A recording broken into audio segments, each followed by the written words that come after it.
हाम्रो उद्देश्य यो हो कि मानिसलाई जागरुक बनाउने हो। हाम्रोद्वारा बताएका तथ्य इन्टरनेट, सोशल मिडिया, पेपर इत्यादिबाट लिएको हो। यहाँ दिएका जानकारी सामान्य ज्ञान र विज्ञानमा आधारित छ। मोटिभेसनल च्यानल यसको पुष्टि गर्ने छैन। नमस्कार साथीहरू, आजको भिडियोमा आज हामीले तपाईहरुको लागि मकैको विषयमा केही रोचक कुराहरू ल्याएका छौं। मकै ऐतिहासिक अमेरिकाली महाद्वीपमा विभिन्न प्रकारको घाँसे बालीको वर्ण संस्करणका रूपमा विकास भएको विश्वास गरिन्छ।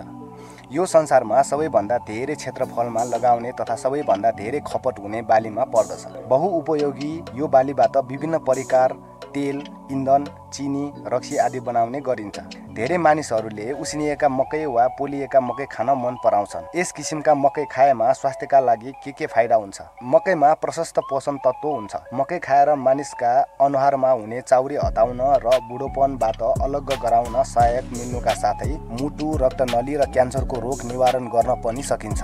मकैमा भिटामिन बी, पोटासियम, फस्फोरस र फ्लाभोनिड रहेको हुन्छ। तीमध्ये मुटुको क्षमता बढाउने पोटासियमको क्षमता छ। मकैमा भिटामिन सी र सेलेनियम पनि छ। क्यान्सर निवारण गर्ने सेलेनियमको क्षमता हुन्छ।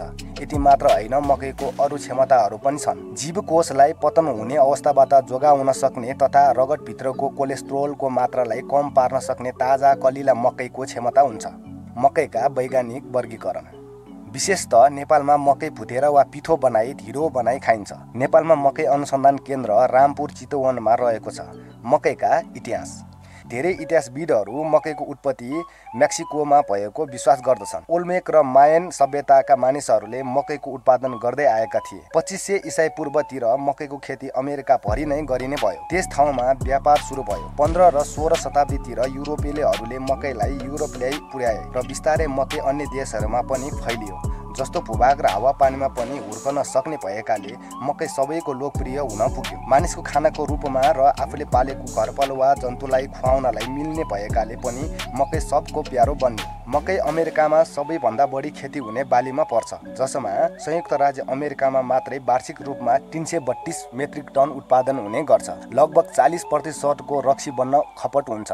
मकैका बोटका संरचना। मकैको बोटको उचाइ 2.5 मिटर 8 फिट हुने गर्छ, तर कुनैको 12 मिटरको उचाइ पनि हुने गर्छ। मकैको डाँठ बाँसको आकारको देखिन्छ। मकैको डाँठका घेर्साको लम्बाइ इन्टर्नल लेन्थ 60 इन्चको हुन्छ। मकैको मध्यम भागमा पोथी भागहरू हुन्छन्। मकैको बोटको टुप्पोमा भाले भागहरू हुन्छन्, जुन हुर्केपछि सुक्खा वातावरणमा परागकणहरू हावाको मध्यम भागबाट निस्केका रेसाहरूलाई सिल्क भनिन्छ, जुन पोथी भाग हो। ती 60 इन्चसम्म लामा हुन सक्छन्। मकैको जरा अलि कमजोर हुनाले पानीको अभावको असर छिटो पर्ने हुन्छ।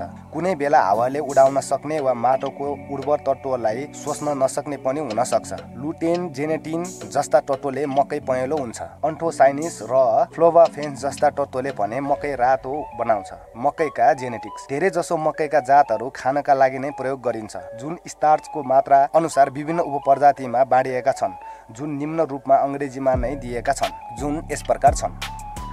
नयाँ अनुसन्धान र खोजको जानकारीबाट विगत 60 वर्षमा माथिका रूपमा केही परिवर्तन भएका छन्, जसमा डिएनए र प्रोटिनका कुराहरू पनि थपिए। हाल बाहिरी रूप, जात र विविध कुरा ख्याल राखी मकै वर्गीकरण गरिन्छ। मकैमा 20 क्रोमोजोम N10 हुन्छ र सबै क्रोमोसोमको कुल लम्बाइ 1500 सेन्टिमोर्गान सिएम हुन्छ। बारबारा एस सिग्लिन्टक आफ्नो जम्पिङ जिनको सिद्धान्त पनि मकैबाट पत्ता लगाइन्। सन् 1983 को मेडिसन तर्फको नोबेल पुरस्कार पनि उनले पाएकी थिइन्। मकै मुख्यतः जेनेटिक्सका लागि र डेभलपमेन्टल बायोलोजीमा उपयोगी मानिन्छ।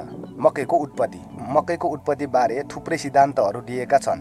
मकैको उत्पादन। मकै विश्वव्यापी रूपमा व्यापक खेती गरिन्छ र अन्य कुनै पनि अन्नको तुलनामा मकैको ठुलो मात्रामा हरेक वर्ष उत्पादन गरिन्छ। 2020 मा विश्वको कुल उत्पादन 1.16 बिलियन टन थियो। संयुक्त राज्यले कुल वैश्विक उत्पादनको 31% र चीनले 22.4% उत्पादन गरेको थियो। शीर्ष मेजे उत्पादकहरू सन् 2020 मा मिलियन मेट्रिक टनमा संख्या यस प्रकार छन्। हावा अनि पानी। मकैको खेती ५८ उत्तरी अक्षांशदेखि ४० दक्षिणी अक्षांशसम्म हुन्छ।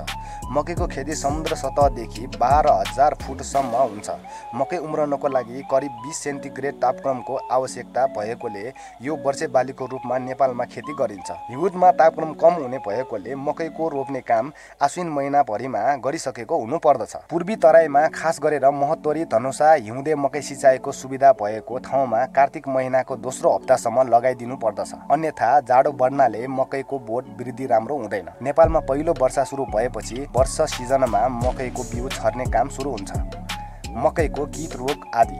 मकैमा लाग्ने किराहरू गथा रोग, खुम्रे, फेट काट्ने, किथ्रो, लाही, पात बेरुवा, रित्थे, गुबोमा लाग्ने झिङ्गा, फट्याङ्ग्रा, फौजी किरा, वायर वोम आदि इत्यादि। मकैमा लाग्ने रोगहरू यस प्रकार छन्: डाँठ कुहिने रोग, पातमा लाग्ने दडुवा रोग, घोगा कुहिने रोग इत्यादि। यसको प्रयोग मकै र कर्नमिल संसारका धेरै क्षेत्रहरूमा मुख्य खाना हो। मकैको प्रयोग घरेलु खाना पकाउने तेल तथा सामान्य सामग्री र धेरै औद्योगिक खाद्य पदार्थ उत्पादन गर्न प्रयोग गरिन्छ। मकैको स्टार्चलाई हाइड्रोलाइज गरी इन्जाइमेटिक रूपमा सिरप उत्पादन गर्न सकिन्छ।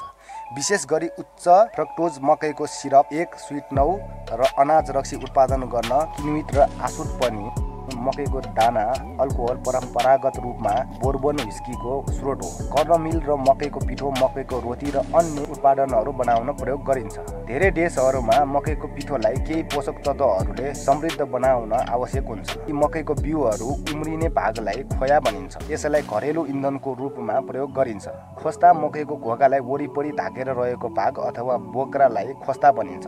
यसलाई किसानहरूले गाई वस्तुको पौष्टिक आहारको रूपमा उपयोग गर्दछन्। अन्य कुरामा पनि मकैका फाइदा जस्तै मकैको खोस्ताबाट चक्की, ढकी, सुकुल आदि बनाउन सकिन्छ। अन्य खाद्यको दाँजोमा काँचो मकै खान नमिल्ने हुन्छ र खाए पनि अपाच्य हुन्छ। विभिन्न तरिकाले मकैलाई खान योग्य बनाउनु पर्ने हुन्छ। मकैको बेफाइदा। मकैमा लाइसिन र ट्रिप्टोफ्यान नामका अमिलो एसिड हुँदैन, जुन शरीरमा प्रोटिन बनाउन उपयोगी हुन्छ। त्यसको आपूर्तिको लागि बोडी, माछा, मासु जस्ता प्रोटिनयुक्त खाना खानुपर्ने हुन्छ। मकै लिपिड ट्रान्सफर प्रोटिन नामको प्रोटिन हुन्छ, जुन पकाउँदा नपाक्ने र मानव प्रणालीले पचाउन सक्दैन, जुन गहन अध्ययन भइ नसकेको एलर्जीसँग सम्बन्धित छ।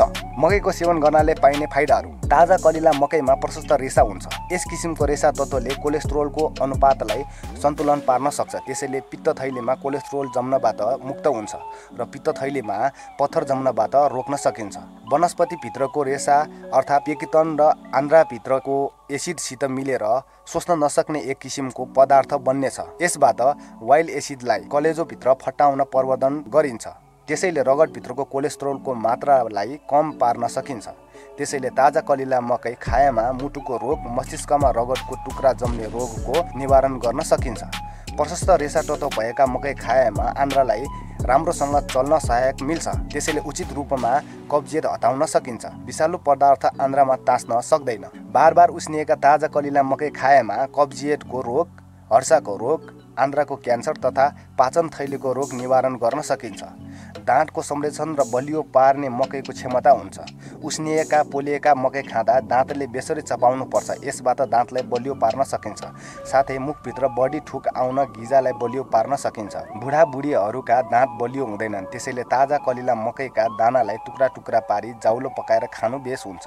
ताजा कलिला मकैमा प्रशस्त भिटामिन पाइन्छ। त्यसैले जीवकोशलाई फटाउन प्रवर्धन गर्ने तथा पतन हुने अवस्थाबाट जोगाउने, रगतभित्रको कोलेस्ट्रोललाई कम पार्ने, छालाको रोग निवारण गर्ने तथा धमिनीको कडाइलाई हल्का पार्ने तथा मस्तिष्कको क्षमतालाई ह्रास पुग्न नदिने मकैको क्षमता छ। ताजा कलिला मकै भित्रको भिटामिनले प्रोध र वृद्ध अवस्थामा आँखा सुक्खा हुने रोग, ब्रोन्काइटिस, छाला सुक्खा हुने तथा स्नायु तत्त्वको संवेदन क्षमता हटाउने रोग निवारणका लागि केही भूमिका निर्वाह गर्छ। ताजा कलिला मकैमा हुने लिसिन मानिसका लागि आवश्यक पौष्टिक पदार्थ हो। अनुसन्धानको नतिजा अनुसार बढी ताजा कलिला मकै खाएमा क्यान्सर भएका रोगीको लागि निकै फाइदा छ, किनभने क्यान्सरको औषधिबाट मानिसलाई नराम्रो असर पर्छ। यस किसिमको असर नियन्त्रण गर्ने ताजा कलिला मकैको क्षमता छ। कब्जियतको रोग र पित्तको पत्थर हुने रोग निवारण गर्न सक्ने ताजा कलिला मकैको क्षमता छ। मकैमा प्रशस्त पोषण तत्त्व हुन्छ। मकै खाएर मानिसका अनुहारमा हुने चाउरी हटाउन र बुढोपनबाट अलग गराउन सहायक मिल्नुका साथै